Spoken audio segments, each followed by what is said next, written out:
Okay, The Birth of the Clinic by Michel Foucault, Chapter 8. Chapter 8, entitled Open Up a Few Corpses. At a very early stage, historians linked the new medical spirit with the discovery of pathological anatomy, which seemed to define it in its essentials, to bear it and overlap it, to form both its most vital expression and its deepest reason. The methods of analysis, the clinical examination, even the reorganization of the schools and hospitals seemed to derive their significance from pathological anatomy. An entirely new period for medicine has just begun in France. Analysis applied to the study of physiological phenomena, an enlightened taste for the writings of antiquity, the union of medicine and surgery, and the organization of the clinical schools have brought about an astonishing revolution that is characterized by progress in pathological anatomy. Pathological anatomy was given the curious privilege of bringing to knowledge, at its final stage, the first principles of its positivity. Why this chronological inversion? Why did time deposit at the end of its course what was contained at the outset, already opening up and justifying the way? For 150 years, the same explanation had been repeated. Medicine would gain access to that which founded it scientifically only by circumventing, slowly and prudently, one major obstacle: the opposition of religion, morality, and stubborn prejudice to the opening up of corpses. Pathological anatomy had had no more than a shadowy existence on the edge of prohibition, sustained only by that courage in the face of malediction peculiar to seekers after secret knowledge. Dissection was carried out only under cover of the shadowy twilight, in great fear of the dead. At daybreak or at the approach of night, Valsava slipped furtively into graveyards to study at leisure the progress of life and destruction. Later, Morgagni could be seen digging up the graves of the dead and plunging his scalpel into corpses taken from their coffins. With the coming of the Enlightenment, death, too, was entitled to the clear light of reason, and became, for the philosophical mind, an object and source of knowledge. When philosophy brought its torch into the midst of civilized peoples, it was at last permitted to cast one's searching gaze upon the inanimate remains of the human body, and these fragments, once the vile prey of worms, became the fruitful source of the most useful truths. A fine transmutation of the corpse had taken place. Gloomy respect had condemned it to putrefaction, to the dark work of destruction, in the boldness of the gesture that violated only to reveal, to bring to the light of day. The corpse became the brightest moment in the figures of truth.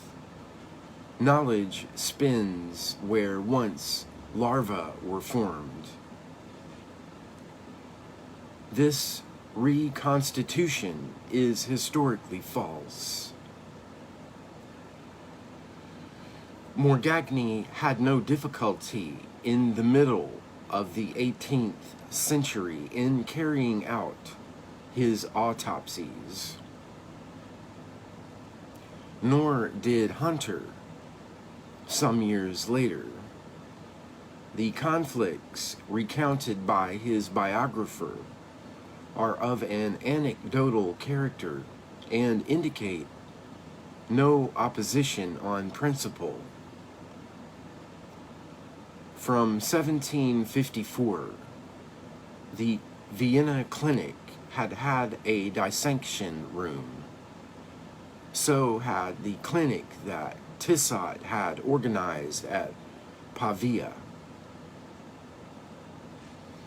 At the Hotel Dieu in Paris, Tissot was quite free to demonstrate on the body deprived of life the alterations that had rendered art useless.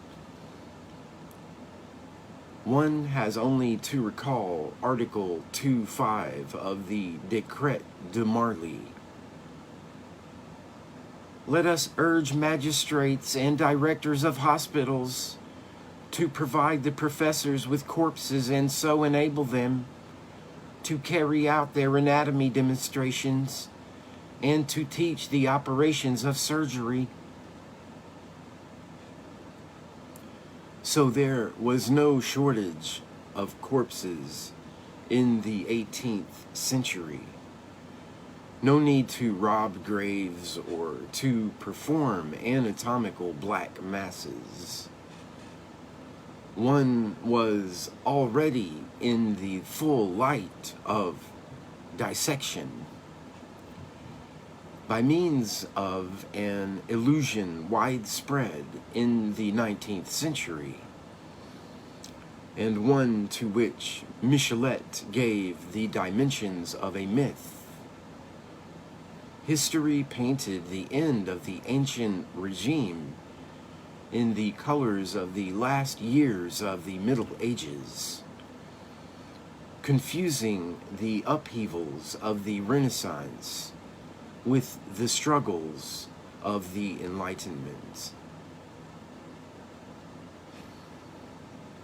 In the history of medicine, this illusion has a precise meaning.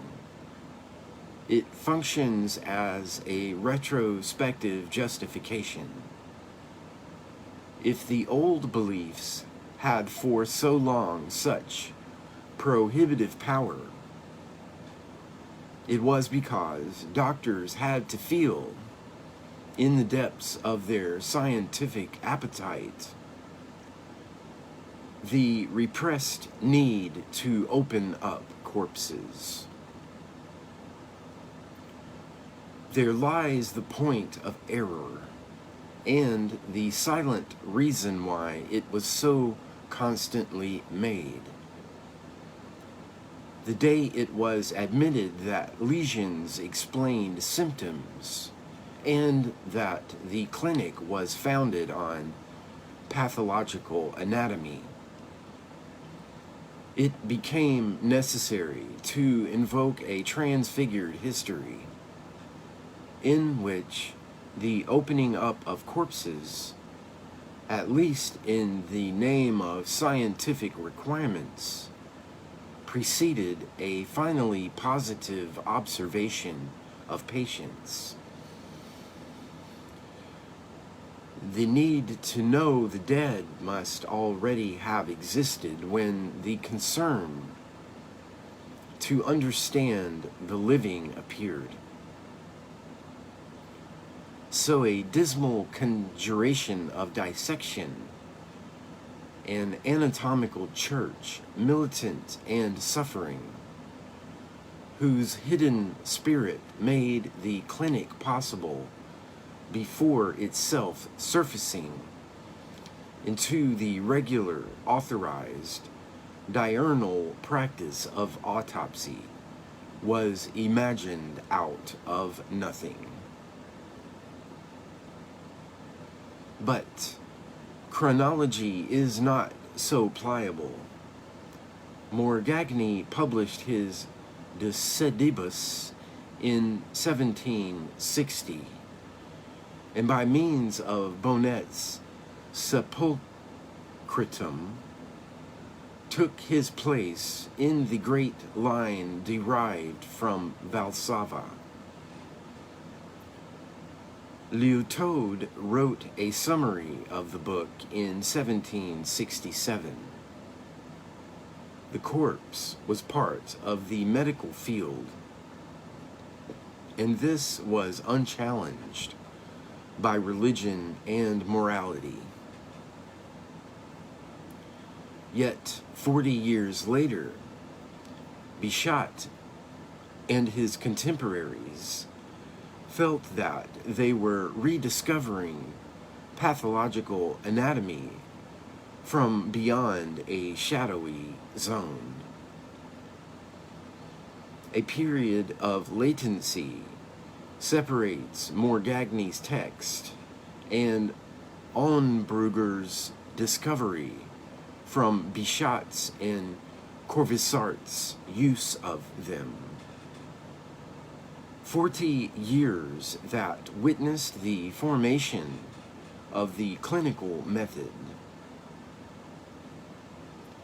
It is there that the point of repression lies. Not in the survival of old memories. The clinic, a neutral gaze directed upon manifestations, frequencies, and chronologies, concerned with linking up symptoms and grasping their language, was by its structure foreign to the investigation of mute, intemporal bodies. Causes and locales did not interest it. It was interested in history, not geography. Anatomy and the clinic were not of the same mind.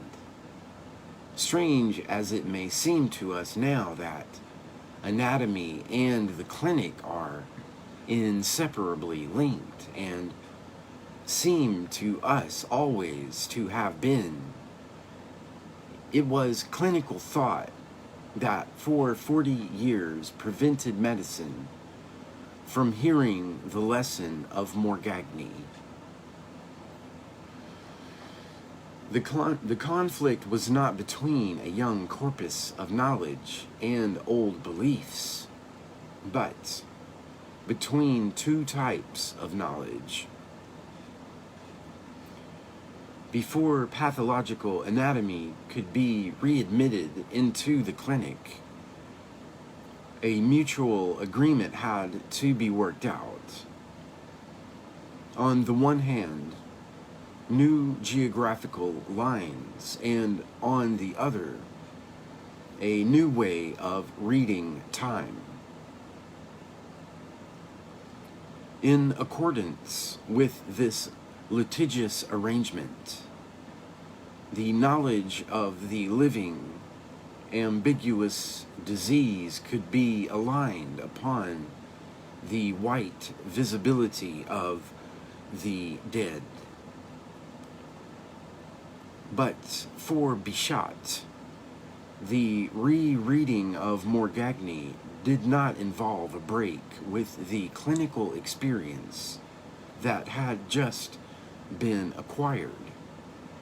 On the contrary, fidelity to the method of the clinicians, and even beyond that method, the anxiety which he shared with Pinel to provide a basis for a nosological classification remained essential.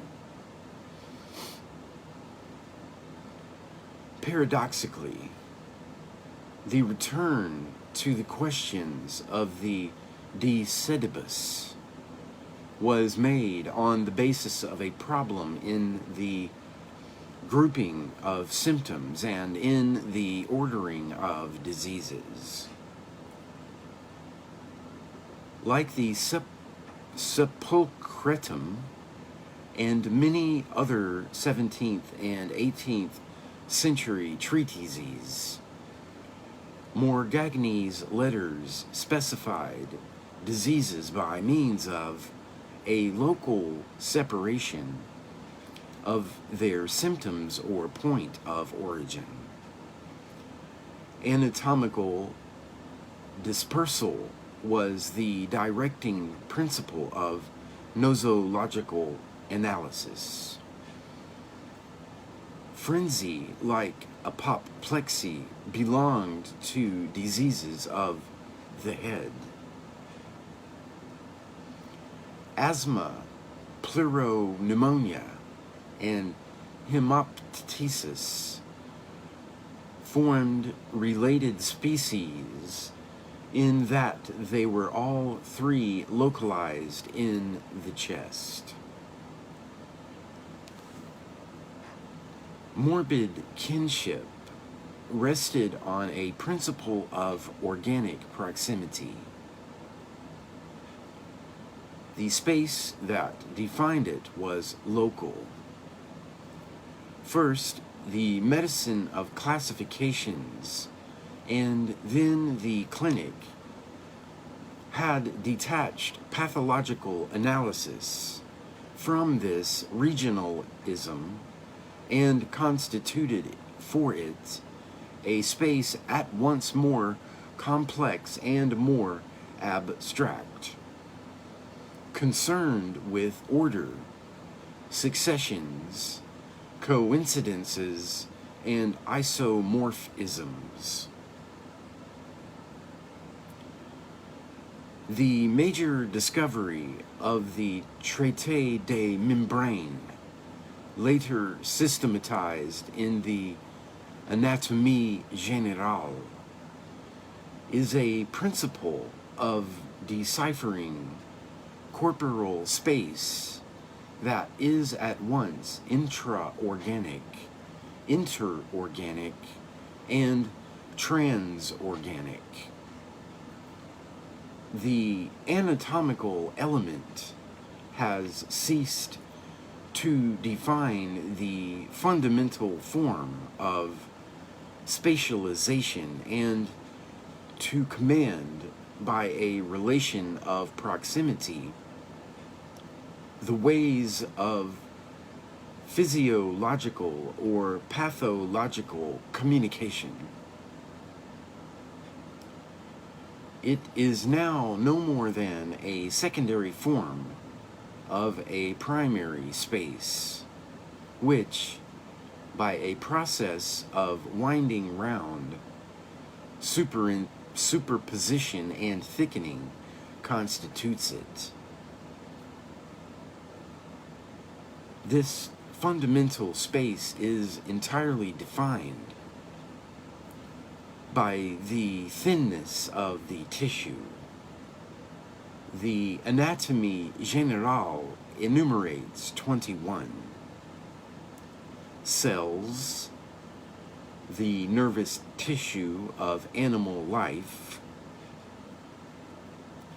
the nervous tissue of organic life, arteries, veins, the tissue of the exhaling vessels, that of the absorbents, bones, medullary tissue, cartiles, fibrous tissue, fibrocartilaginous tissue, animal muscular tissue, muscles, mucous membrane, serous membrane, synovial membrane, glands, the derma, the epidermis,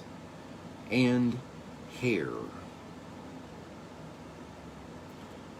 The membranes are tissular individualities which, despite their often extreme tenuity,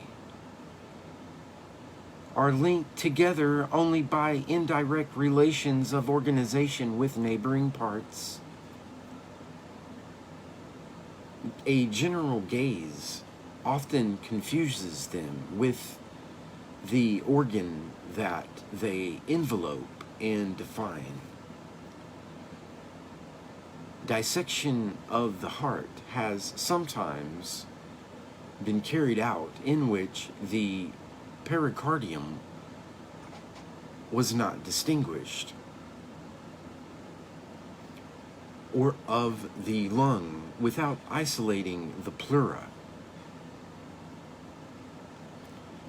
The peritoneum and the gastric organs were confused, but a breakdown of these organic masses into tissular surfaces can and must be made if one is to understand the complexity of function and alteration. The hollow organs are provided with mucous membranes, covered with a fluid that usually moistens their free surface and that is supplied by small glands inherent in their structure. The pericardium, the pleurum, and the peritoneum and the arachnoid are serous membranes, characterized by the lymphatic fluid that ceaselessly lubricates them and that is separated by exhalation from the volume of blood. The periosteum, the dura mater, and the aponeurosis are made up of membranes that are moistened by no fluid and that are composed of a white fiber similar to the tendons.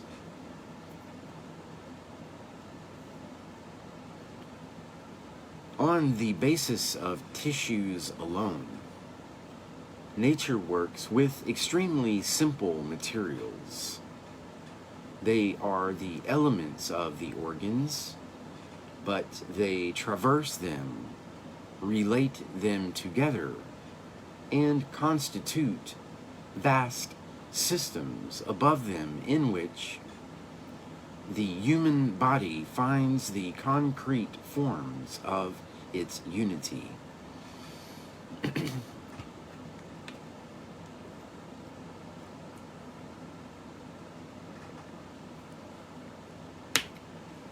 There will be as many systems as there are tissues.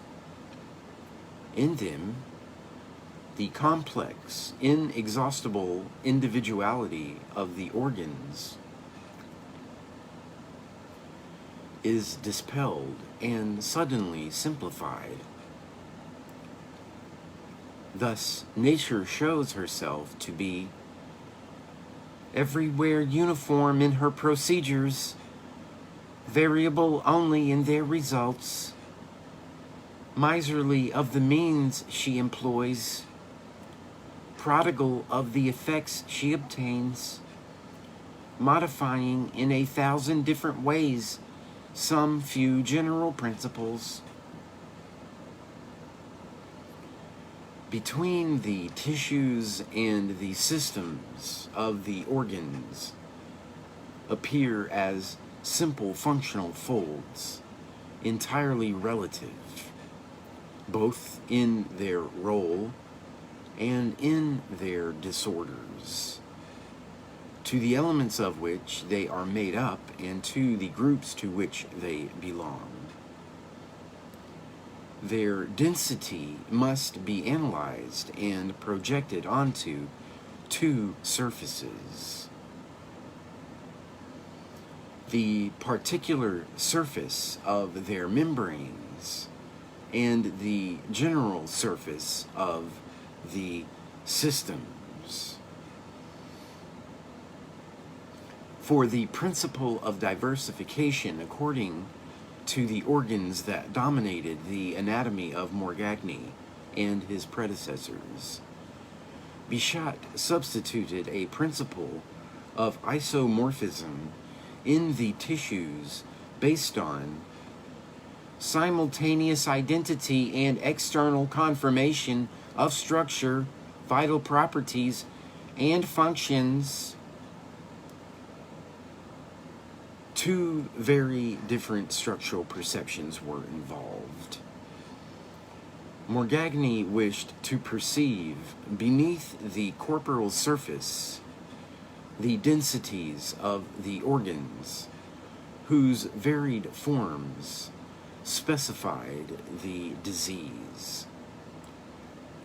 Bichat wished to reduce the organic volumes to great, homogeneous tissue surfaces, to areas of identity in which secondary modification would find their fundamental kinships.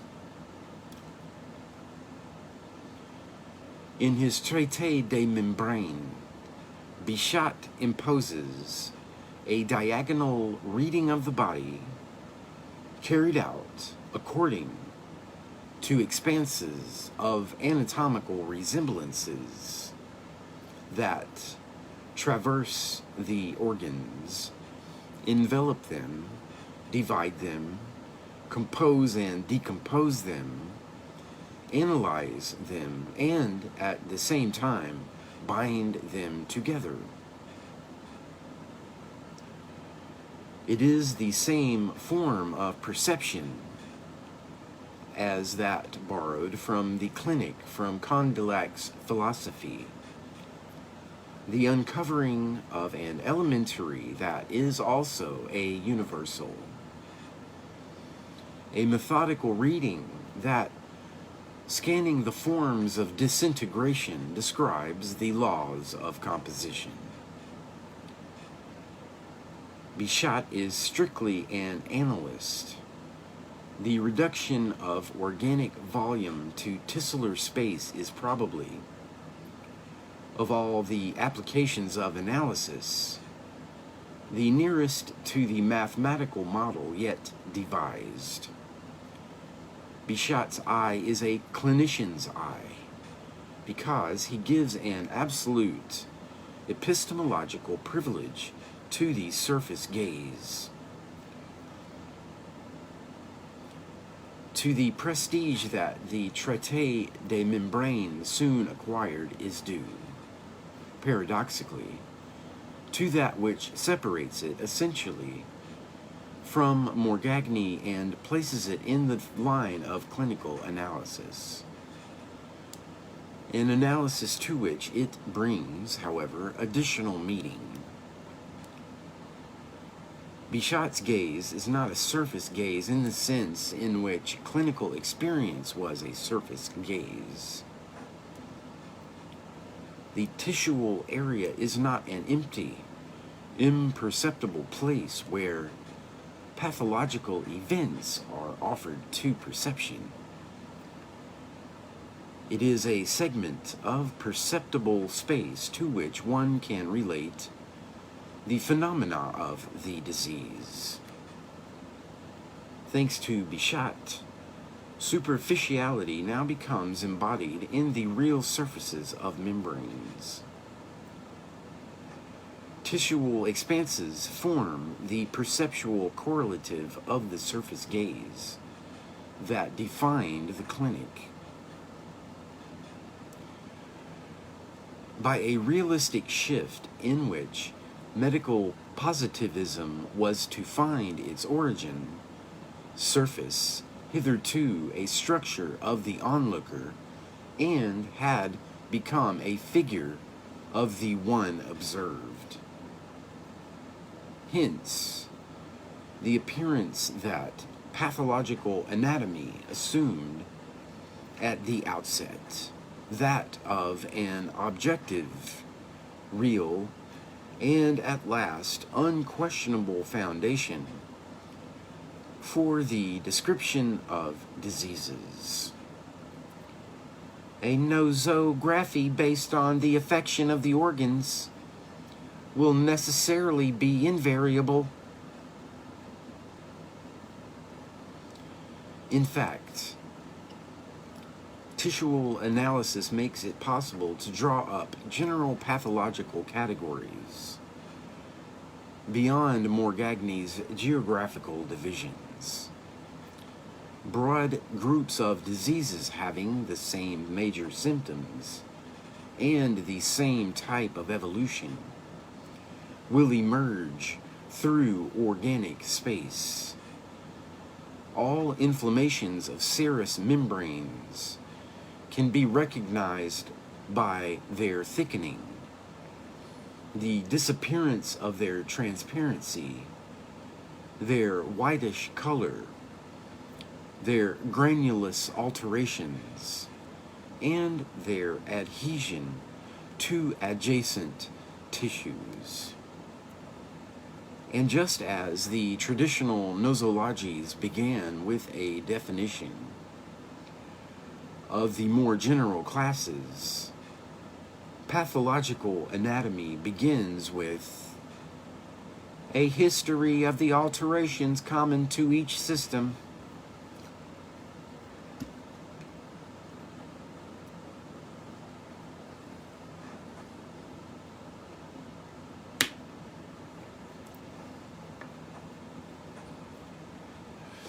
Whatever organ or region happens to be affected,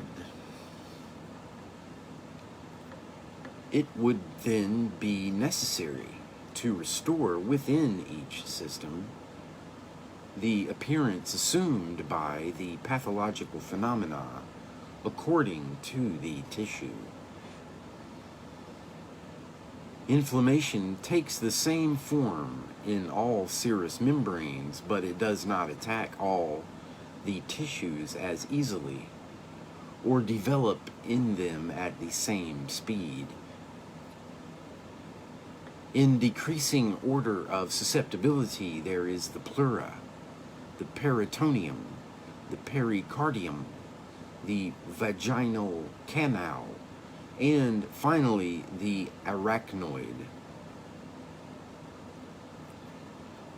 The presence of tissues of the same texture throughout the organism makes it possible to see from one disease to another resemblances, kinships, and, in short, a whole system of communications inscribed in the deep configuration of the body. This non-local configuration is made up of interlocking concrete generalities, a whole organized system of implications. In fact, it really has the same logical armature as nosological thought. Beyond the clinic, which Bichat wishes to found, and which is his starting point. He rediscovers not the geography of the organs, but the order of classifications. Pathological anatomy was ordinal before it was localizing. Yet it gave to analysis a new, decisive value, showing, unlike the clinicians, that disease is the passive, confused object to which it must be applied only insofar as it is already, of itself, the active subject that exercises it piteously upon the organism. If the disease is to be analyzed, it is because it is itself analysis. And ideological decomposition can be only the repetition in the doctor's consciousness of the decomposition raging in the patient's body. Although Van Horn, in the latter half of the 17th century, distinguished between arachnoid and pia mater, many authors, like Lou Toad, still confused the two. Alteration separates them clearly. During inflammation, the pia mater reddens, showing that it is all vessel tissue. It then becomes harder and drier. The deceased arachnoid becomes much whiter and is covered with a viscous exudation. It alone can contract dropsy. In the organic totality of the lung, pleurisy attacks only the pleura, pleuropneumonia the parenchyma, catarrhal coughs the mucous membranes. Dupuytren showed that the effect of ligatures is not homogeneous throughout the whole thickness of the arterial duct. With pressure applied, the middle and internal walls seed and divide.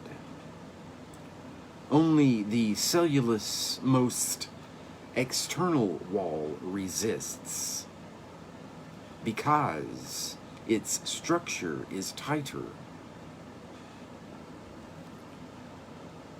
The principle of tissual homogeneity on which the general pathological types are based has as its correlative a principle of real division of the organs as a result of morbid alterations.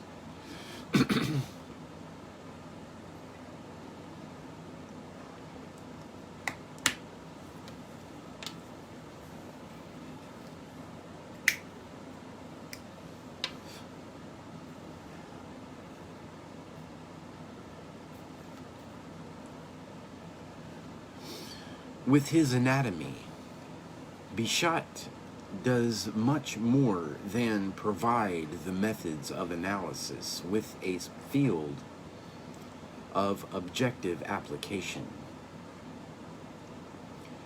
He makes analysis an essential stage in the pathological process. He realizes it within the disease, in the very web of its history. In a sense, nothing could be further removed from the implicit nominalism of the clinical method in which analysis was directed, if not to words, at least to segments of perception that are always transcribable into language.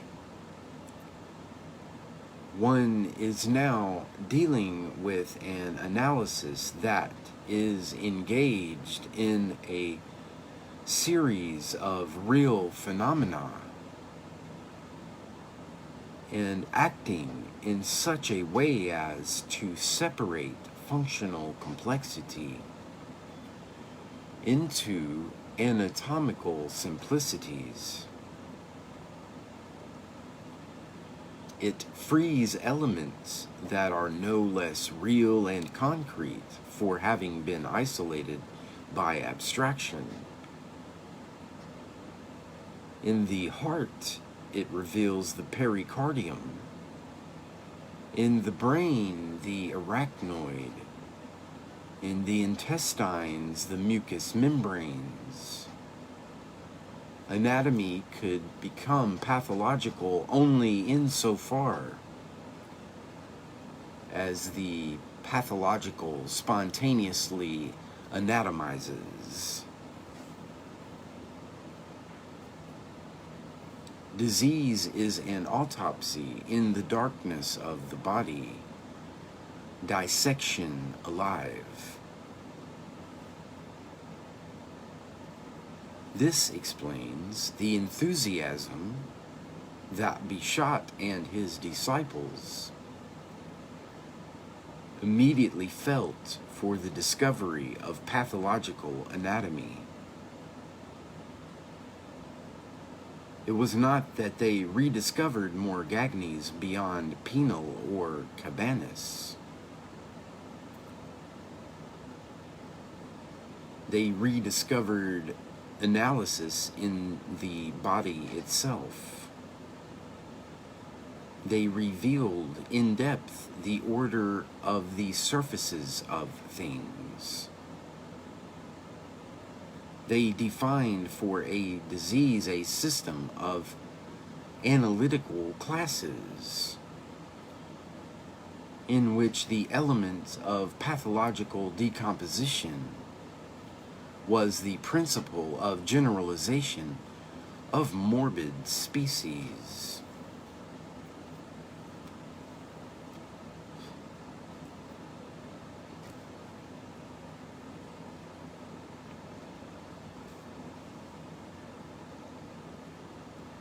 One passed from an analytical perception into the perception of real analysis. And quite naturally, Bichat recognized in his discovery an event symmetrical with Lavoisier's. Chemistry has its simple bodies which form by the various combinations of which they are susceptible composite bodies. Similarly, anatomy has its simple tissues which, by their combination, form organs. The method of the new anatomy is analysis,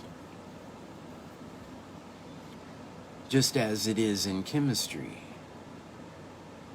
but an analysis detached from its linguistic support and defining the spatial divisibility of things, rather than the verbal syntax of events and phenomena.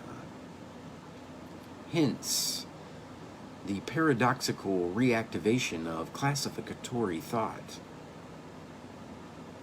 at the beginning of the 19th century.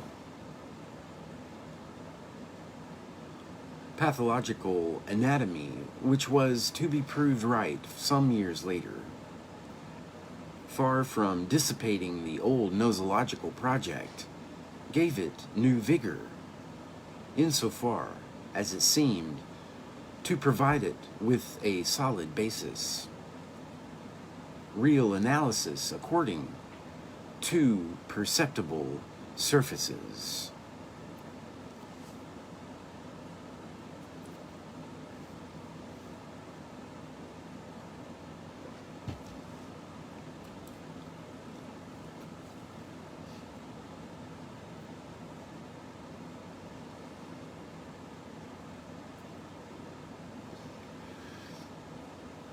Astonishment has often been expressed that Bichat should have cited a text by Pinel concerning the principle of his discovery.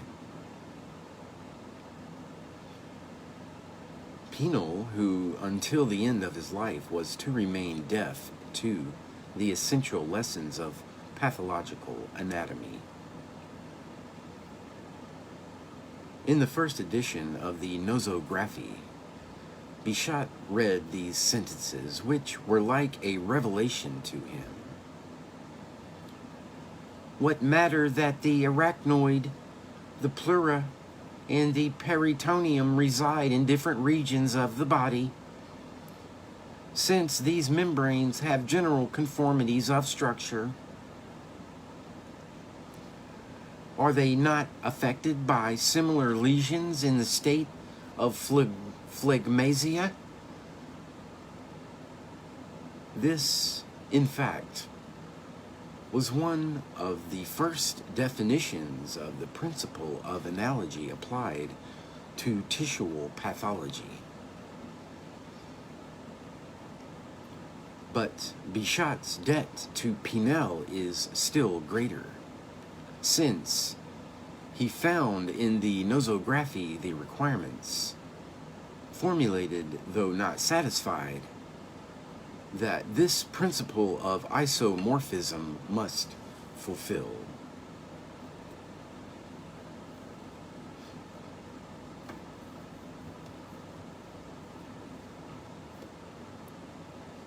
A classificatory analysis that makes possible a general ordering of the nosological picture. In the classification of diseases, Bichat gave first place to the alterations common to each system, whatever the organ or region affected, but he accords this general form only to inflammations and scirrhi. Other alterations are regional and must be studied organ by organ. Organic localization intervenes only as a residual method where the rule of tisual isomorphism cannot operate. Morgagni is used again only for lack of a more adequate reading of pathological phenomena. Laennec considered that a better reading would become possible with time. It might be proved one day that almost all the different kinds of lesion may exist in all parts of the human body, and that in each of these parts they present only slight modifications. Perhaps Bichat himself did not have enough confidence in his discovery, which, after all, was destined to change the face of pathological anatomy. Laennec believed that he had exaggerated the importance of the geography of the organs, to which one needed only to refer in order to analyze disorders of form and position, dislocations, hernias, and nutritional disorders, atrophies, hypertrophies. Perhaps one day one might regard as belonging to the same pathological family the hypertrophies of the heart and those of the brain.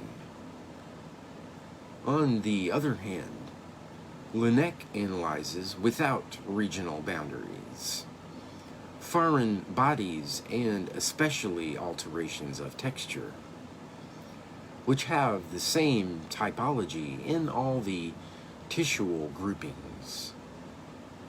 They are always either solutions of continuity, sores, fractures, accumulations or extravasations of natural liquids, fatty tumors, apoplexy, inflammations like pneumonia or gastritis, or accidental developments of tissue that did not exist before the disease. This is so in the case of scurvy and tubercles. At the time of Laennec, Alibert tried to draw up a medical nomenclature modeled on chemistry. Words ending in OSIS would designate the general forms of alteration. Gastrosis, leucosis, enterosis. Those in ITIS would designate irritations of the tissue. Those in RHOEA, discharges, etc. And in concentrating solely on this project of fixing a meticulous analytical vocabulary, he confuses, not flagrantly, because it was still conceptually possible, the themes of a nosology of a botanical type, those of localization in the manner of Morgagni, those of clinical description, and those of pathological anatomy. I use the method of the botanists already proposed by Sauvage, a method that consists in bringing together objects that have affinity with one another and in depositing those that have no similarity in order to arrive at this philosophical classification, in order to give it fixed and invariable basis. I have grouped the diseases according to the organs that are their special sites. It will be seen that this was the only way of finding the characters that have most value for clinical medicine. But how is it possible to adjust anatomical perception to the reading of symptoms? How could a simultaneous set of spatial phenomena establish the coherence of a temporal series that is, by definition, entirely anterior to it? From Sauvage to Double, the very idea of an anatomical basis for pathology had its adversaries, all convinced that the visible lesions on corpses could not designate the essence of an invisible disease. How, in a complex lesional grouping, can one distinguish the essential order from the series of effects? Are the lung adhesions in the body of a pleurisy patient one of the phenomena of the disease itself, or a mechanical consequence of irritation? There was the same difficulty in delineating the original and the derived. In a cirrus of the Plioris, one finds scirrus elements in the epiplume and the mesentery. Where should one place the first pathological fact? Lastly, anatomical signs are not a very good indicator of the intensity of the morbid process. There are very strong organic alterations that lead only to slight disturbances in the economy. But one would not suppose that a minuscule tumor on the brain could lead to death. By never relating anything other than the visible and in the simple, final, abstract form of its spatial coexistence, anatomy cannot say that which is connexion, process, and legible text in the order of time. A clinic of symptoms seeks the living body of the disease. Anatomy provides it only with the corpse. A doubly misleading corpse, too, since to the phenomena interrupted by death are added those caused by it and deposited on the organs in accordance with its own time scale. There are, of course, the phenomena of decomposition, which are difficult to dissociate from those belonging to the clinical picture of gangrene or putrid fever. On the other hand, there are phenomena of recession or effacement. The redness caused by irritations disappears very quickly after the cessation of the circulation. This interruption of natural movements, heartbeats, discharge of the lymph, breathing, itself causes effects whose beginning cannot be easily identified with that of the morbid elements. Are there engorgement of the brain and the rapid softening that follows the effect of pathological congestion or of circulation interrupted by death? Lastly, we should perhaps take into account what Hunter called the stimulus of death, which triggers off the cessation of life without belonging to the disease on which it nevertheless depends. In any case, the phenomena of exhaustion that occur at the end of chronic disease, muscular flaccidity, diminution of sensibility and conductibility, have more to do with a certain relationship between life and death, with a definite pathological structure.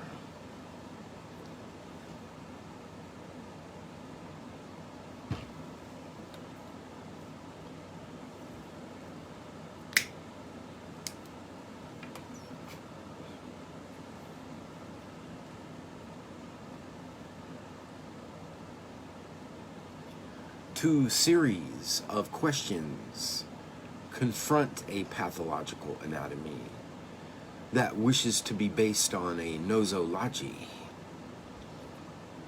The first concerns the connexion between a temporal set of symptoms and a spatial coexistence of tissues. The second concerns death and the strict definition of its relation to life and disease. In its attempt to resolve these problems, Bichat's anatomy abandoned all its original meanings. In order to overcome the first series of objections, there did not seem to be any need to modify the structure of the clinical gaze itself. Was it not enough simply to observe the dead as one observes the living and to apply to corpses the diacritical principle of medical observation?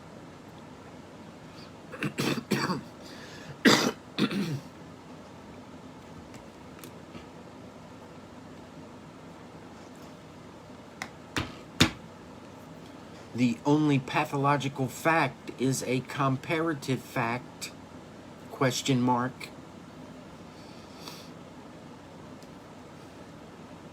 In their application of this principle, Bichat and his successors found themselves in the company not only of Cabanis and Pinel, but also of Morgagni, Bonnet, and Valsava. The first anatomists knew very well that one had to be practiced in the dissection of healthy bodies if one wished to detect a disease in a corpse. Otherwise, how could one distinguish an intestinal disease from those polypus concretions that are caused by death, or that sometimes affect the healthy at certain seasons?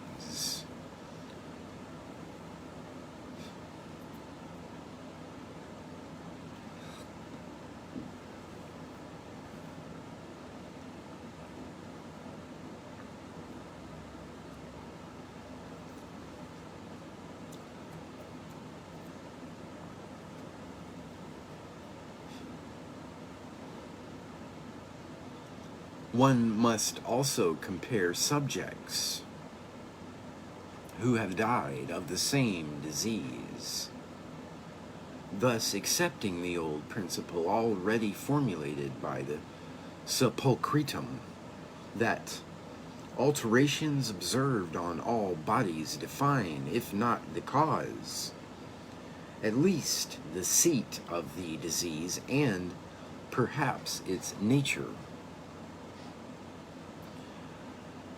Those that differ from one autopsy to another are the result of effect, sympathy, or complication.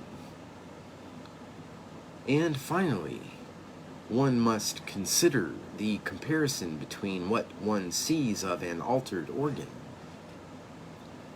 and what one knows of its normal functioning. One must constantly compare the sensible phenomena that are proper to the health of each organ with the disorders of each of them present in its lesion. But the peculiarity of the anatomo-clinical experience lies in having applied the diacritical principle to a much more complex and problematic dimension.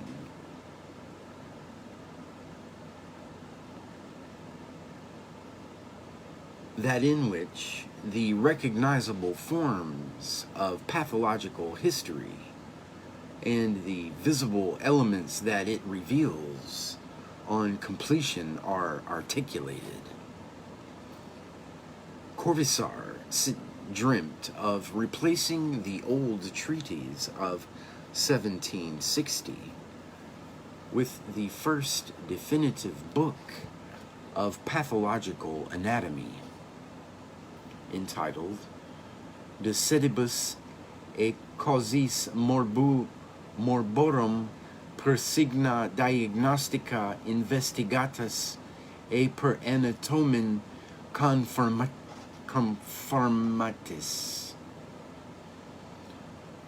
Okay, Corvisart dreamt of replacing the old treatise of 1760 with the first definitive book of pathological anatomy entitled De Sedibus e Causis Morborum per Signa Diagnostica Investigatus e per Anatomen Confirmatis.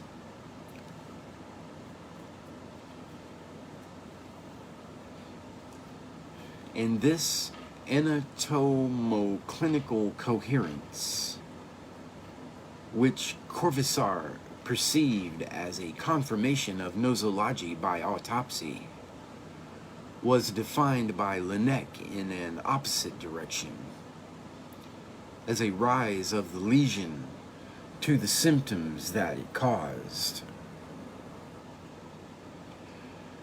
Pathological anatomy is a science whose aim is the knowledge of the visible alterations produced on the organs of the human body by the state of disease. The opening up of corpses is the means of acquiring this knowledge.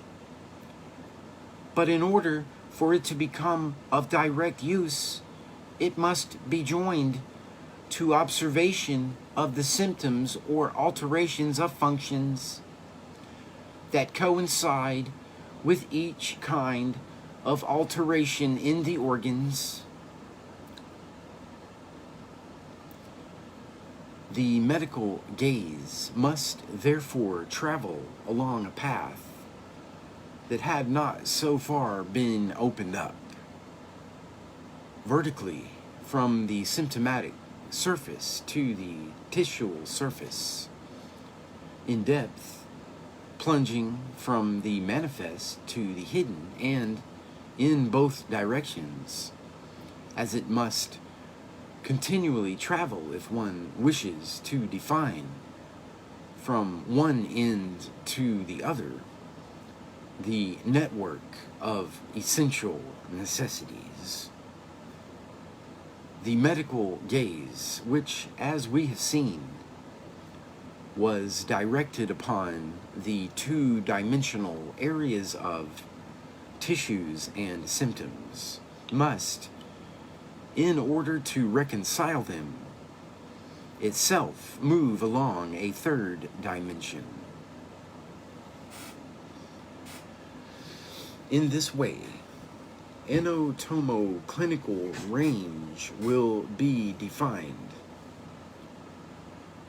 The gaze plunges into the space that it has given itself the task of traversing. In primary form, the clinical reading implied an external deciphering subject, which, on the basis of and beyond that which it spelt out, ordered and defined kinships. In anatomo-clinical experience, the medical eye must see the illness spread before it, horizontally and vertically in graded depth, as it penetrates into the body, as it advances into its bulk, as it circumvents or lifts its masses, as it descends into its depths. Disease is no longer a bundle of characters disseminated here and there over the surface of the body and linked together by statistically observable concomitants and successions.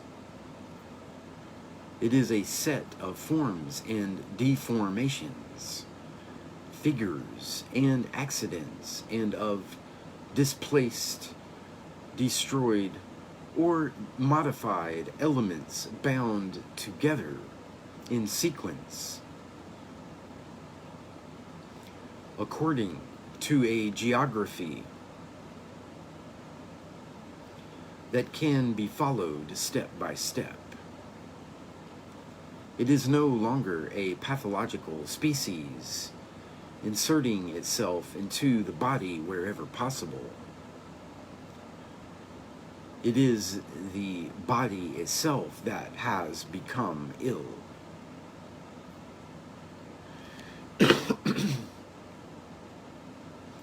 At first sight, might be thought that this constitutes a reduction of the distance between the knowing subject and the object of knowledge.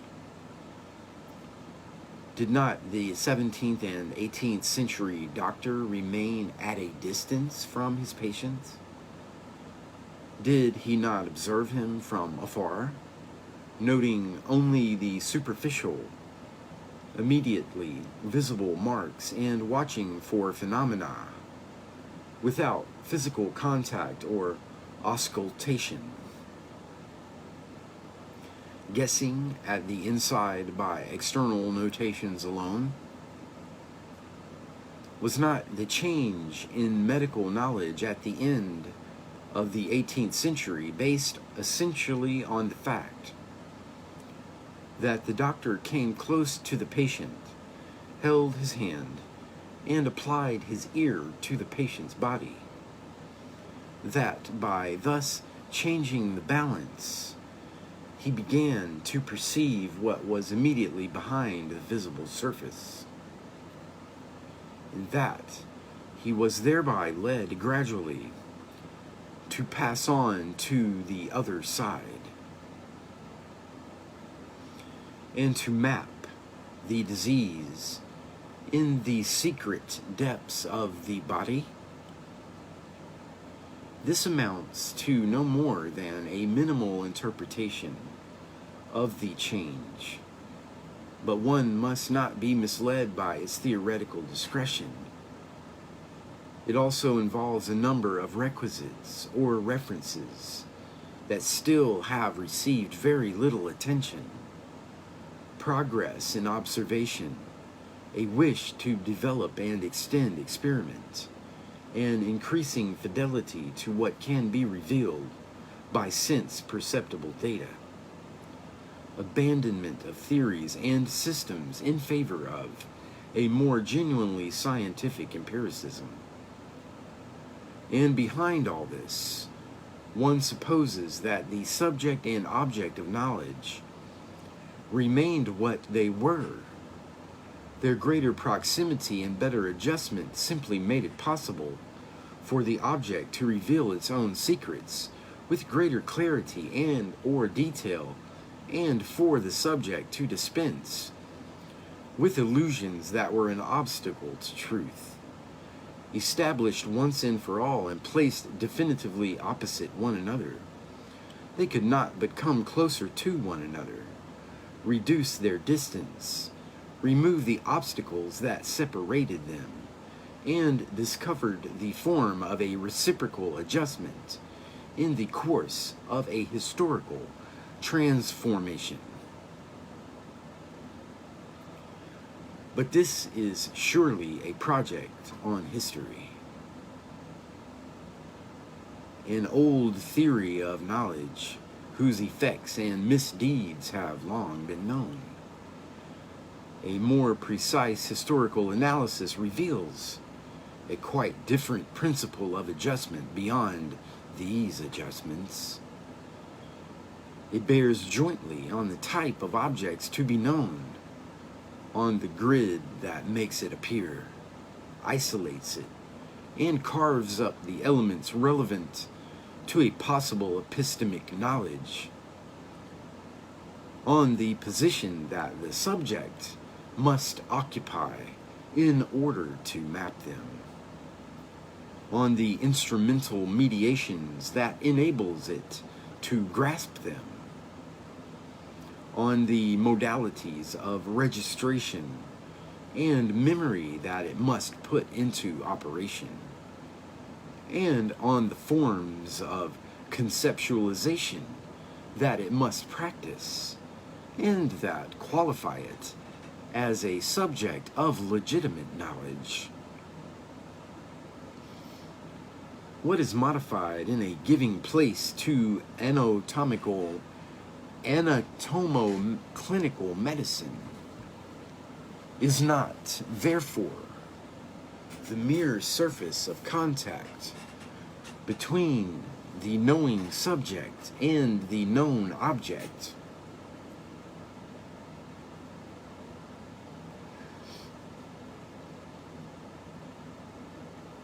Okay, once again, what is modified in giving place to anatomo-clinical medicine is not, therefore, the mere surface of contact between the knowing subject and the known object. It is the more general arrangement of knowledge that determines these reciprocal positions and the connection between the one who must know and that which is to be known. The access of the medical gaze into the sick body was not the continuation of a movement of approach that had been developing in a more or less regular fashion since the day when the first doctor cast his somewhat unskilled gaze from afar on the body of the first patient. It was the result of a recasting at the level of epistemic knowledge itself, and not at the level of accumulated, refined, deepened, adjusted knowledge. Whether it is as a result of an event that affected the arrangement of epistemic knowledge, proof of it is to be found in the fact that knowledge, in the order of anatomo-clinical medicine, is not formed in the same way and according to the same rules as in the mere clinic. It is not a matter of the same game, somewhat improved, but of a quite different game.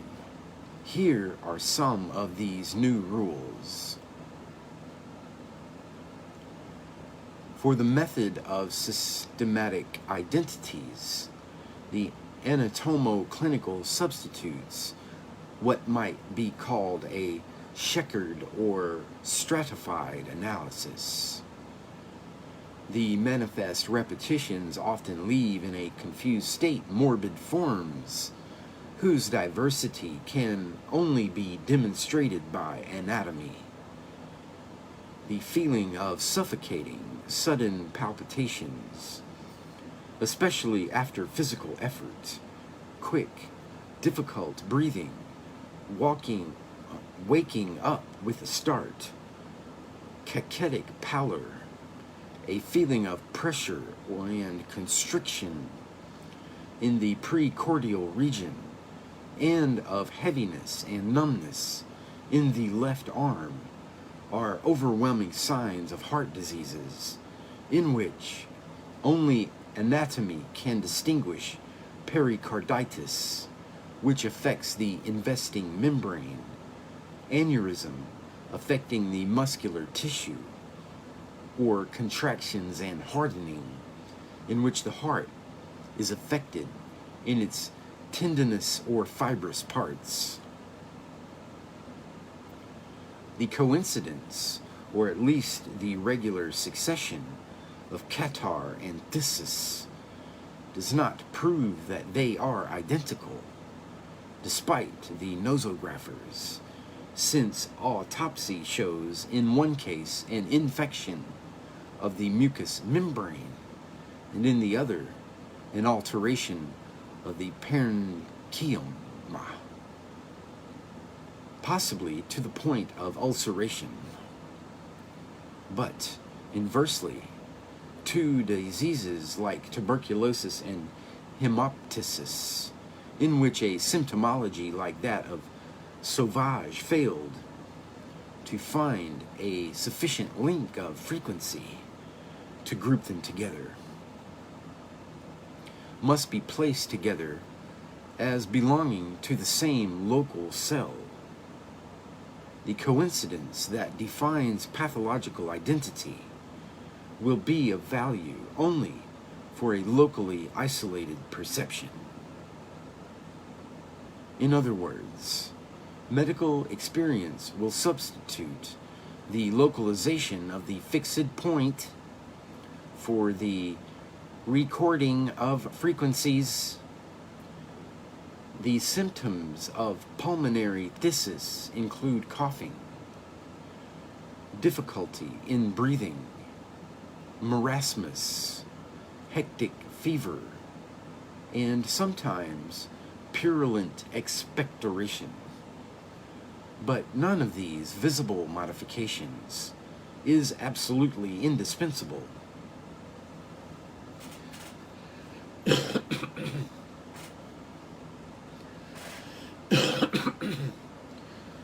There are tubercular patients who do not cough,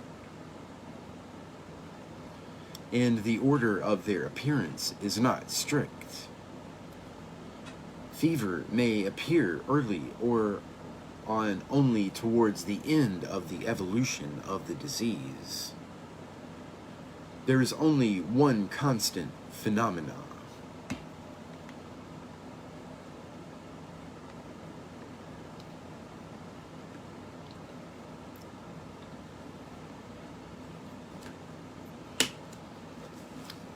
The necessary and sufficient condition for the presence of phthisis.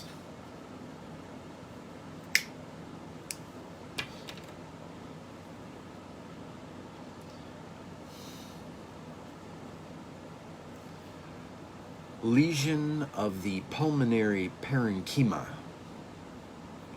which at autopsy is shown to be dotted to a greater or lesser extent with purulent areas. In certain cases, they are so numerous that the lung seems to be no more than an alveolar tissue containing them. These areas are traversed by a large number of ridges. In the neighboring parts, one finds a certain degree of hardening.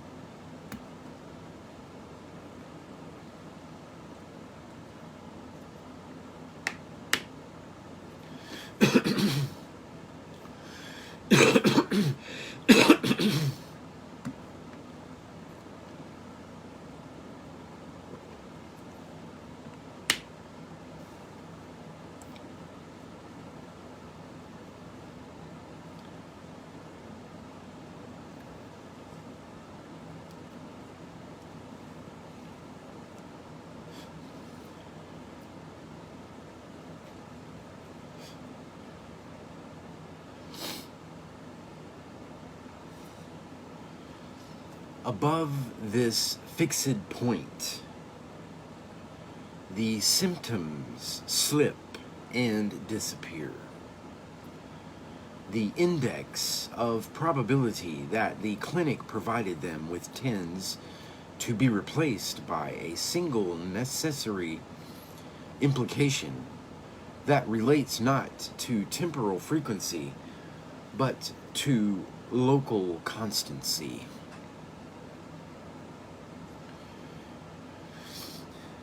Individuals must be regarded as phthisic, who are neither feverous nor thin nor suffering from purulent expectoration. It is enough that the lungs should be affected by a lesion that tends to disorganize and ulcerate them. Phthisis is simply that lesion.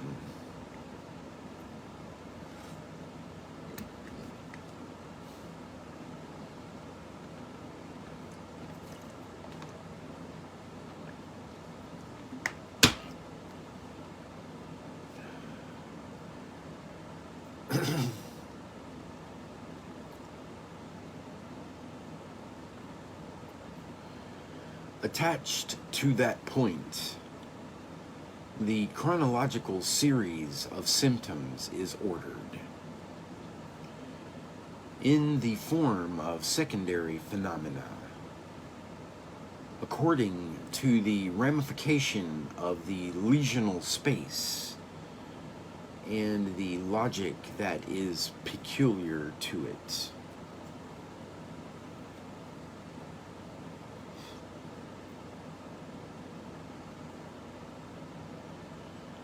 Studying the strange and inexplicable progress of certain fevers, Petit makes a systematic comparison of the observations of the disease and the result of autopsies. The succession of intestinal, gastric, feverish, glandular, and even encephalic signs must be originally attached as a whole to perfectly similar alterations of the intestines.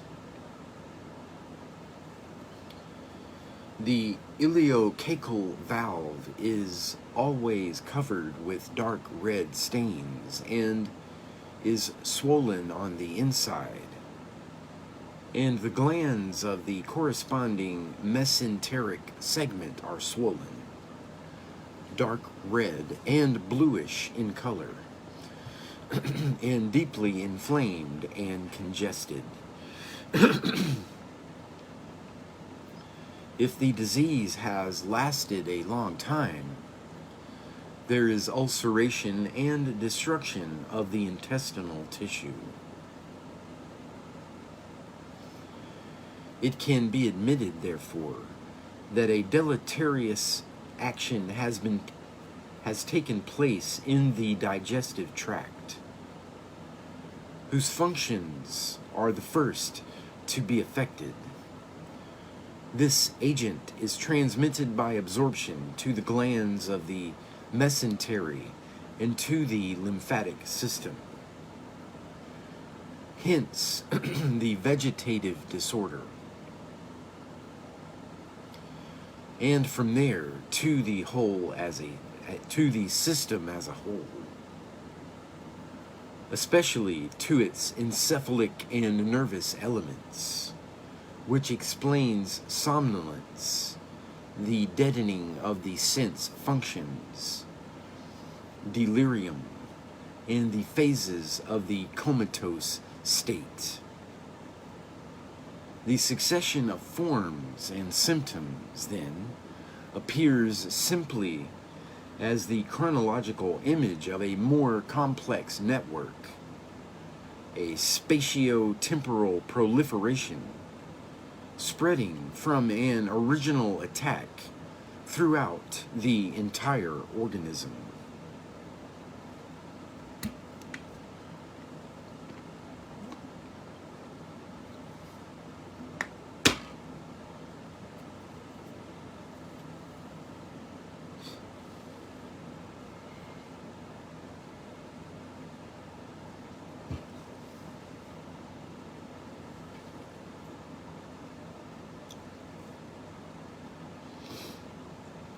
The analysis of the anatomo-clinical perception reveals, therefore, three references: those of localization, site, and origin, that modify the essentially temporal reading of the clinic. The organic cross-ruling that makes it possible to determine fixed but arborescent points does not abolish the density of the pathological history to the advantage of the pure anatomical surface. It introduces it into the specified volume of the body, bringing about, for the first time in medical thought, a coincidence of the morbid time and the mappable course of organic masses.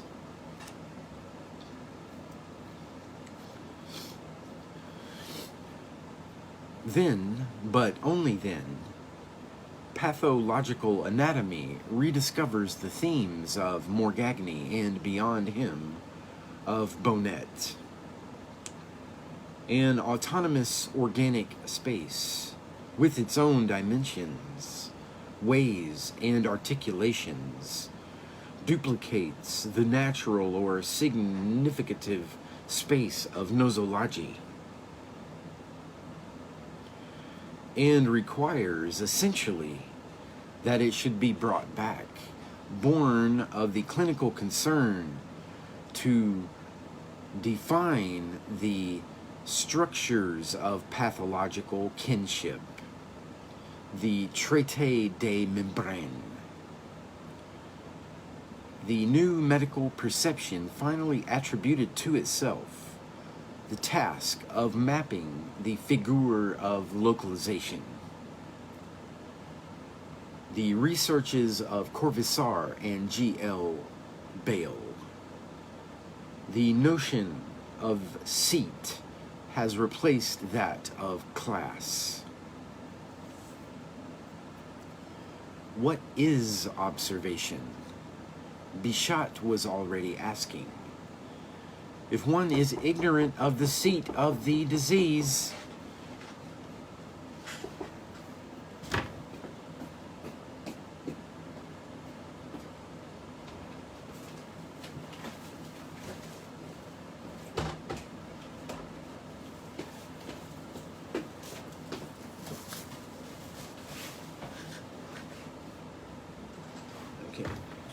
the notion of seat has finally replaced that of class. What is observation? Bichat was already asking. If one is ignorant of the seat of the disease, okay, so basically the notion of seat has finally replaced that of class.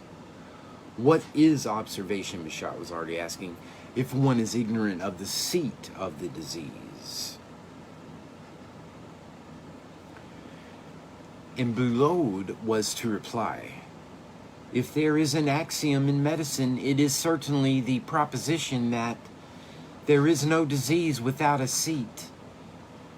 If one accepted the contrary opinion, one would also have to admit that there existed functions without organs, which is a palpable absurdity. The determination of the seat of disease or their localization is one of the finest conquests of modern medicine. Tissual analysis, whose original meaning was generic, could not fail.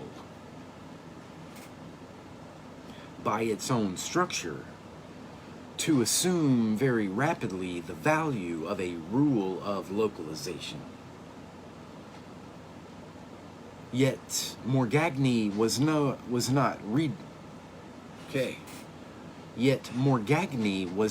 rediscovered without a major modification. He had linked the notion of pathological seat with that of cause, de sedibus et causis. In the new pathological anatomy, the determination of the seat did not involve an assignation of causality.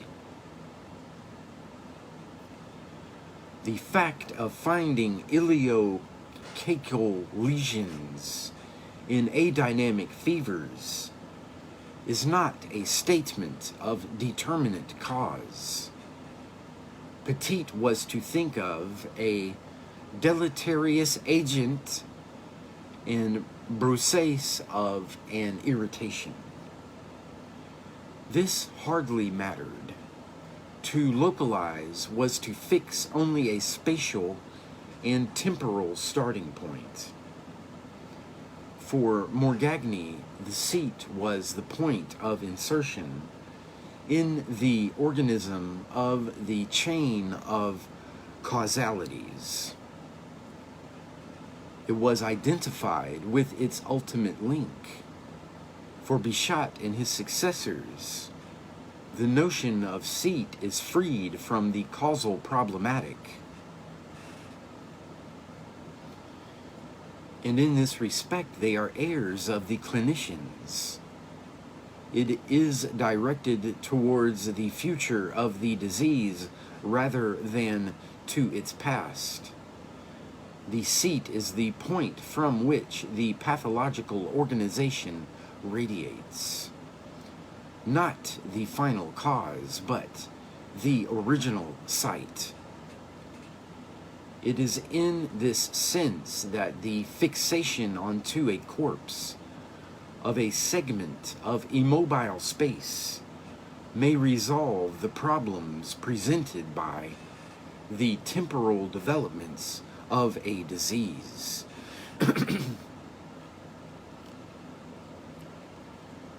In 18th century medical thought, death was both the absolute fact and the most relative of phenomena. It was the end of life, and if it was in its nature to be fatal, it was also the end of the disease. With death, the limit had been reached and truth fulfilled, and by the same breach in death, disease reached the end of its course, fell silent, and became a thing of memory. But if the traces of the disease happened to bite into the corpse, then no evidence could distinguish absolutely between what belonged to it and what to death. Their signs intersected in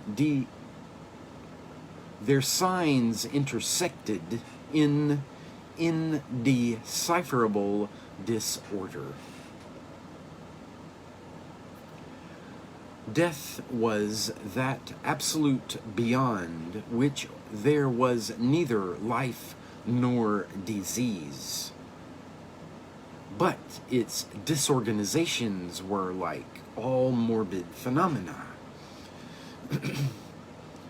In its original form, clinical experience did not call into question this ambiguous concept of death.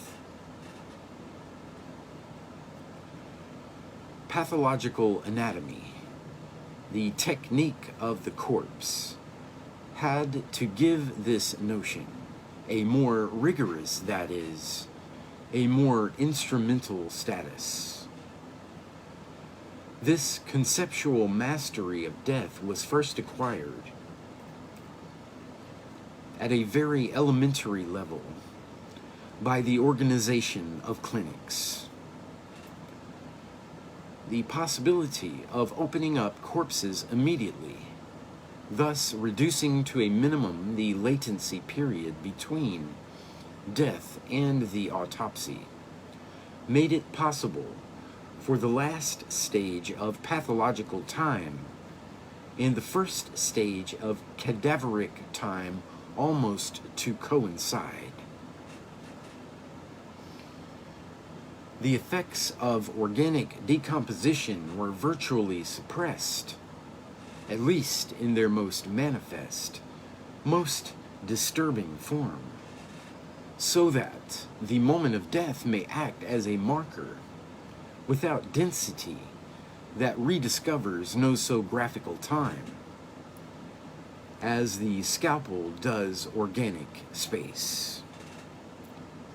Death is now no more than the vertical, absolutely thin line that joins, in dividing them, the series of symptoms and the series of lesions. On the other hand, Bichat, taking up various suggestions made by Hunter, tried to distinguish between two types of phenomena that Morgagni's anatomy had confused.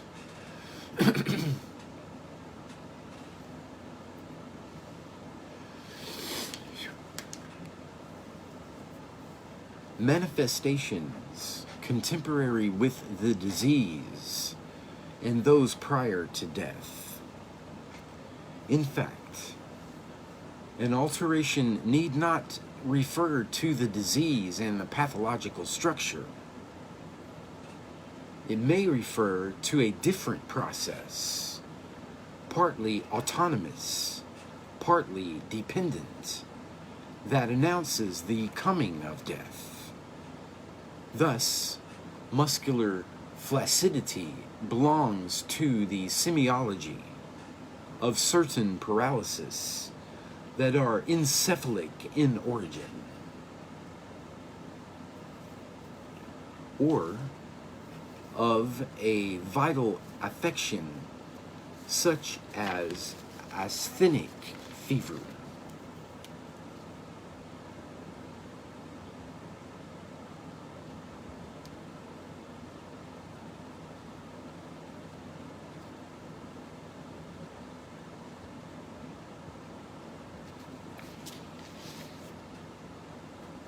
But one may also meet it in any chronic disease, or even in any acute episode, providing they are of sufficiently long duration.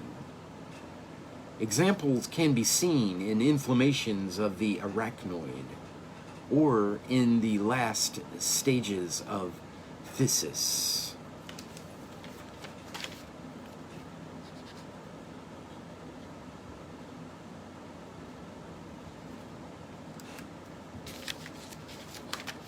The phenomenon, which would not have taken place without the disease, is not, however, the disease itself. It duplicates its duration with an evolution that indicates not a figure of the pathological, but the proximity of death. It designates, beneath the morbid process, the associated but different process of mortification. These phenomena may well be similar in content to the fatal or favorable signs so often analyzed since Hippocrates. In structure and semantic value, however, they are very different. The sign referred to a possible outcome. By anticipation in time, and it indicated either the essential gravity of the disease or its accidental gravity, whether due to a complication or a therapeutic error. The phenomena of partial or progressive death prejudice no future. Again, the phenomena of partial or progressive death prejudge no future. They show a process fulfilling itself. After apoplexy, most of the animal functions are naturally suspended, and consequently death has already begun for them, whereas the organic functions continue their own life. Furthermore, the stages of this moving death do not follow only, or very much, the nosological forms, but rather the lines of facilitation proper to the organism. These processes indicate only in an incidental way the fatality of the disease. They speak of the permeability of life by death when a pathological state is prolonged. The first tissues to be affected by mortification are always those in which nutrition is most active. The mucous membranes, followed by the parenchyma of the organs, and in the final stage, by the tendons and aponeurosis.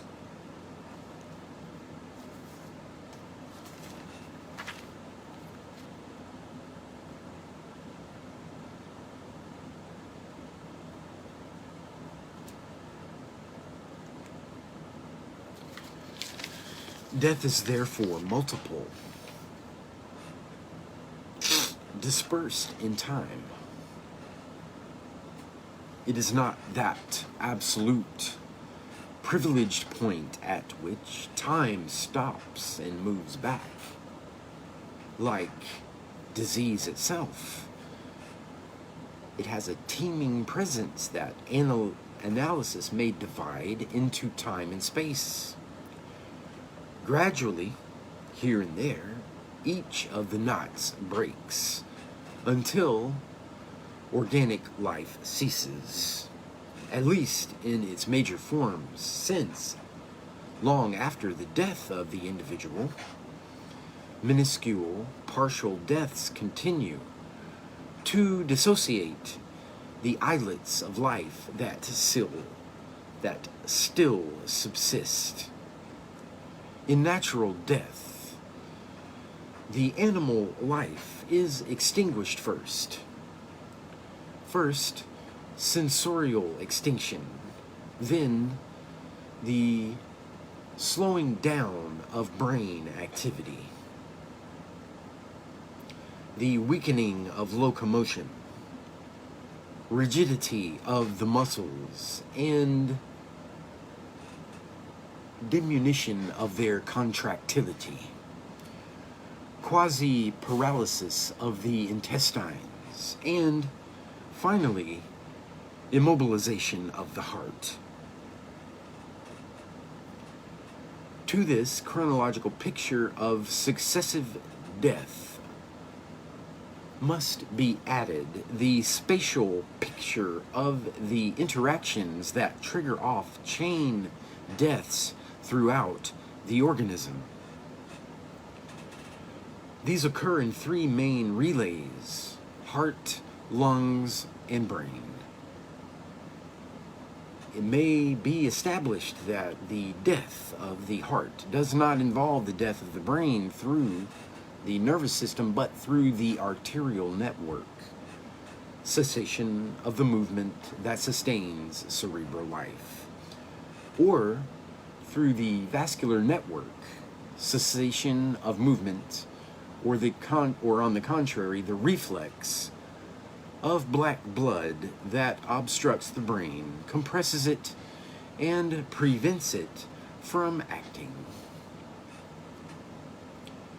It can also be shown how the death of the lung involves that of the heart, either because the blood has met a mechanical obstacle in circulation, or because, by ceasing to act, the chemical reactions are deprived of food and the contraction of the heart is interrupted.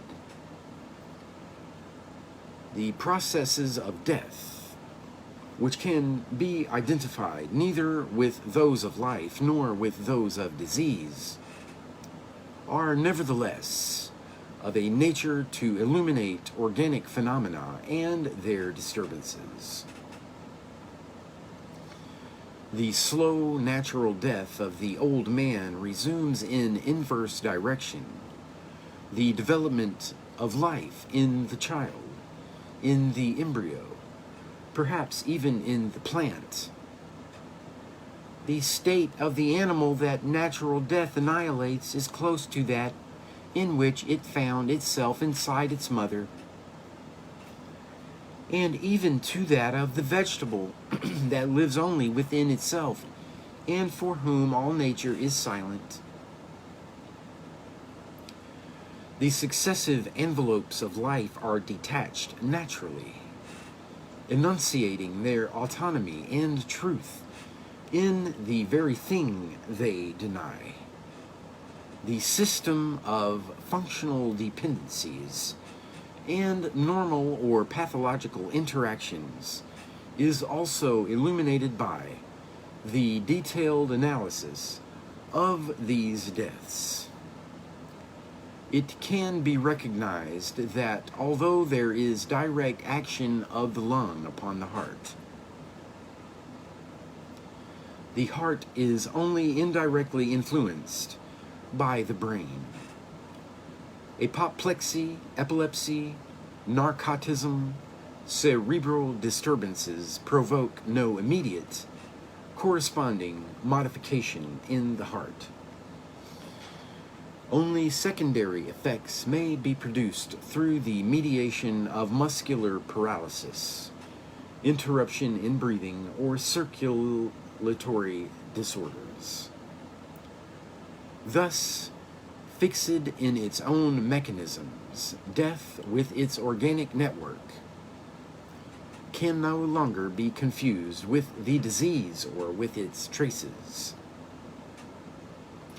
On the contrary, it acts as a point of view on the pathological and makes it possible to fix its forms and stages. In studying the causes of phthisis, G. L. Bale no longer considered death as a screen, functional or temporal, separating it from the disease, but as a spontaneous, experimental situation, providing access to the very truth of the disease and to its different chronological phases. In fact, death may occur at any time in the pathological calendar, as a result either of the disease itself or some additional affection or of an accident. Once the non-variable phenomena and the variable manifestations of death are known and mastered, one may reconstitute, by means of this opening onto time, the evolution of a whole morbid series. For phthisis, these are, first of all, firm, homogeneous, whitish, tuberculous, then softer formations, including at the center of a nucleus of purulent matter that changes color.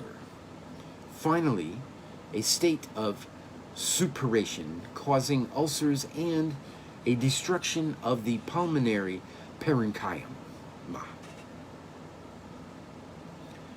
Systematizing the same method, Linné was able to show, against Bale himself, that melanosis did not constitute a distinct pathological type, but a possible phase of evolution.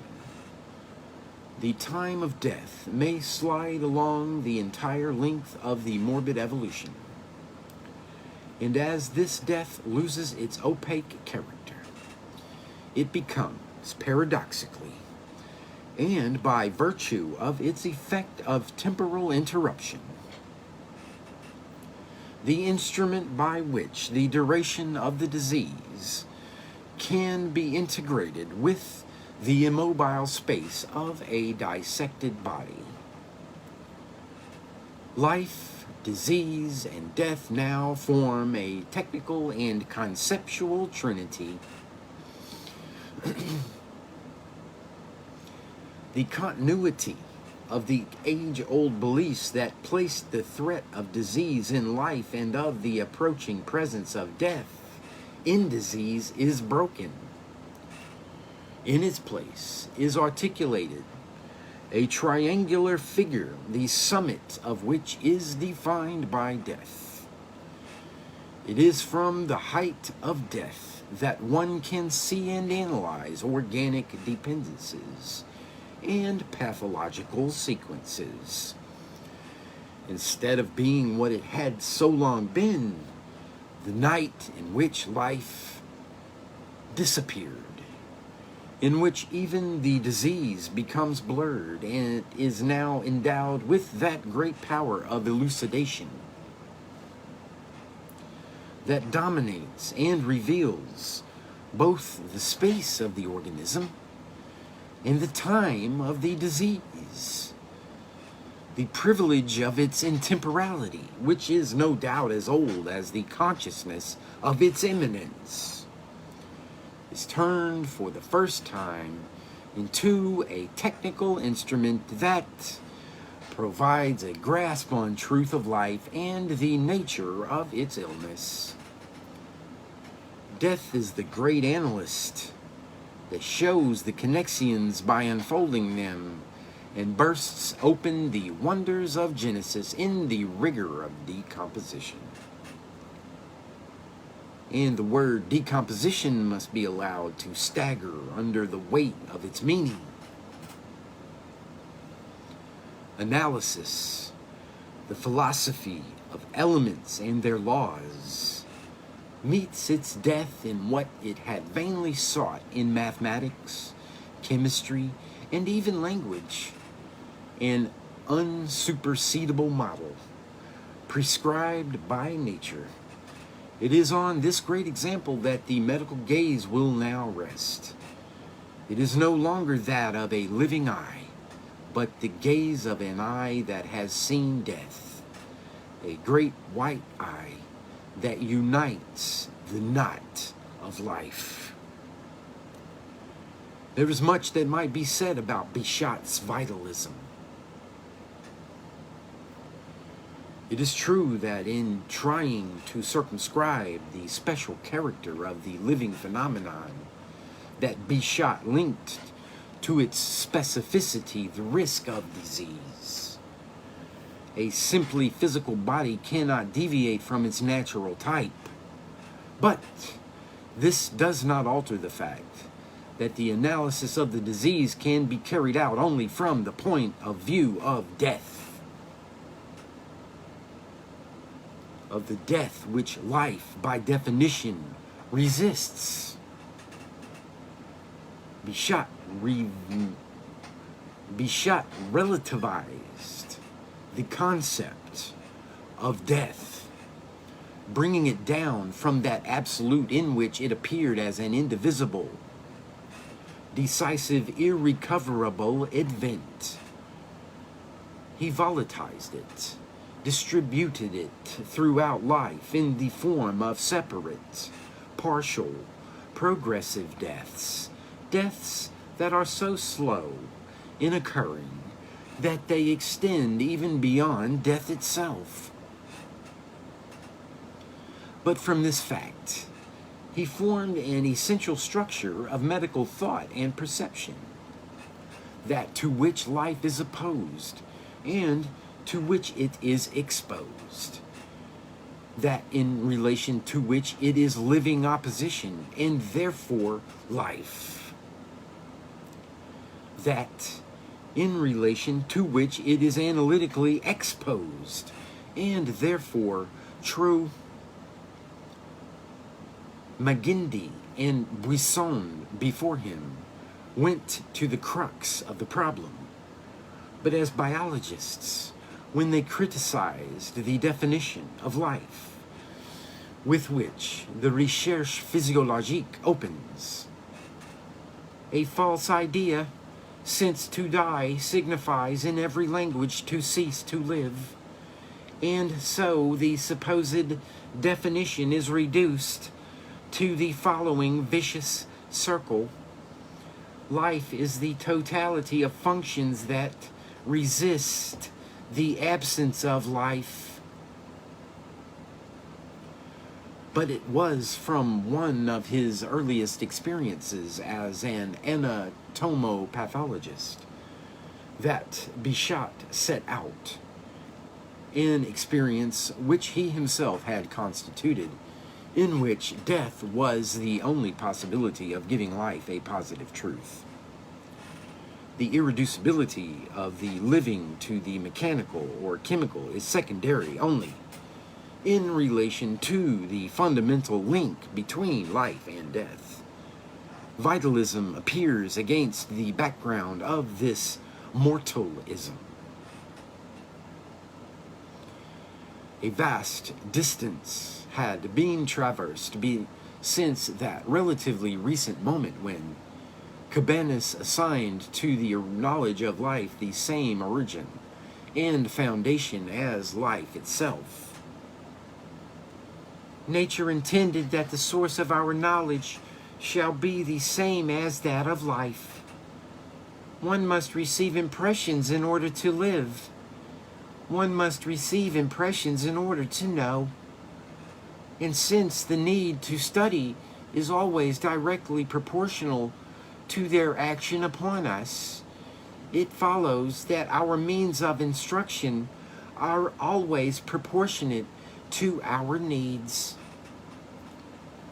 For Cabanis, as for the 18th century and for a whole tradition that was already familiar in the Renaissance, the knowledge of life was based on the essence of the living, since it too is no more than a manifestation of it. That is why one never attempted to conceive of disease on the basis of the living, or of its mechanical models, humoral, chemical constituents.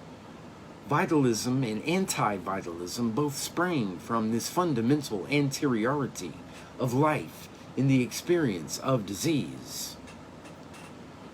With Bichat, knowledge of life finds its origin in the destruction of life, and in its extreme opposite, it is at death that disease and life speak their truth. A specific, irreducible truth, protected from all assimilations to the inorganic by the circle of death that designates them for what they are. Cabanis, who thrust life back so far into the depths of origins, was naturally more mechanistic than Bichat, who conceived of it only in relation to death. From the Renaissance to the end of the 18th century, the knowledge of life was caught up in the circle of life folded back upon and observing itself. From Bichat onwards, it is staggered in relation to life, and separated from it by the uncrossable boundary of death, in the mirror of which it observes itself. It was no doubt a very difficult and paradoxical task for the medical gaze to operate such a conversion. An immemorial slope, as old as men's fear, turned the eyes of doctors towards the elimination of disease, towards cure, towards life. It could only be a matter of restoring it. Behind the doctor's back, death remained the great dark threat in which his knowledge and skill were abolished. It was the risk not only of life and disease, but of knowledge that questioned them. With Bichat, the medical gaze pivots on itself and demands of death an account of life and disease, of its definitive immobility of their time and movements. Was it not necessary that medicine should circumvent its oldest care in order to read? And what provided evidence of its failure, that which must found its truth? But Bichat did more than free medicine of the fear of death. He integrated that death into a technical and conceptual totality in which It assumed its specific characteristics and its fundamental value as experience. So much so that the great break in the history of Western medicine dates precisely from the moment clinical experience became the anatomo-clinical gaze. Pinel's Médecine Clinique dates from 1802. Les Révolutions de la Médecine appeared in 1804. The rules of analysis seem to triumph in the pure decipherment of symptomatic totalities. But a year before, Bichat had relegated them to history. For 20 years, from morning to night, you have taken notes at patients' bedsides on affections of the heart, the lungs, and the gastric viscera, and all is confusion for you in the symptoms which, refusing to yield up their meaning, offer you a succession of incoherent phenomena. Open up a few corpses, you will dissipate at once the darkness that observation alone could not dissipate. The living night is dissipated in the brightness of death. Okay, that's the end of chapter 8 of The Birth of the Clinic by Michel Foucault.